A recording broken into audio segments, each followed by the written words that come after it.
Hi friends, good morning. ఎలా ఉన్నారు? బాగున్నారు? నేనైతే బాగున్నాను. ఈరోజు చక్క బెండకాయ పులుసు చేద్దాం అనుకుంటున్నానండి. 1 కేజీ బెండకాయలు వేసుకొని చక్క నీట్గా తుడిచేసుకొని ముక్కలు కోసుకొని కూర స్టార్ట్ చేసుకుందామండి. ఇది కొంచెం చక్క బెండకాయ ముక్కలు నీట్గా తుడిచేసి ముక్కలు కోసేస్తాను కదండి. చక్క చాలా ముక్కలు కోసాను, పులుసు బాగుంటుందని చెప్పి. దీనికి కావాల్సినంతగా చక్కగా వెల్లుల్లిపాయలు, కరివేపాకు, వెల్లిపాయ చక్కగా మంచిగా కొట్టేసి కూర స్టార్ట్ చేసుకుంటున్నాను. చక్క తాలింపులు వేసేసాను. దీనికి కావాల్సిన చింతపొడి చక్కగా నానబెట్టానండి. ఈ ముక్కలు వేగిన తర్వాత అప్పుడు మనం చింతపండు పులుసే వేసుకున్నామండి. ఇదిగోండి, దీనికి కాసిన పసుపు, గల్లుప్పు, కారం, చింతపండు పులుసు, ఉల్లిపాయ చక్కగా వేగిపోయి మనం బెండకాయ ముక్కలు వేసేద్దాం. బెండకాయ పులుసు వేయక చాలా రోజులు అవుతుందండి.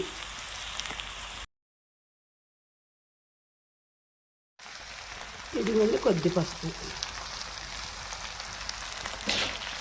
కాస్తంత గల్లుప్పు.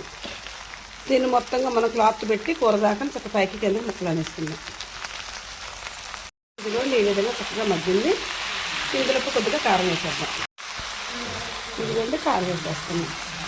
కొద్దిగా వేద్దాం, కొత్త కారం కాదండి, ఎర్రగా ఉంది. కొద్దిగా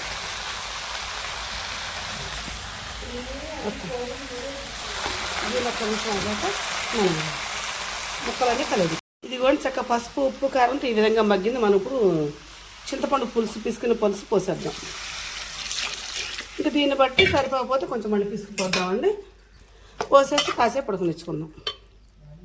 చక్కగా బెండకాయ పులుసు నేను ఈ విధంగా చేసుకున్నానండి. కూర కూడా అయిపోయిందండి, దించేస్తున్నాను. నేను చేసే విధానం మీకు నచ్చితే ఒక లైక్ ఇవ్వండి. Please subscribe.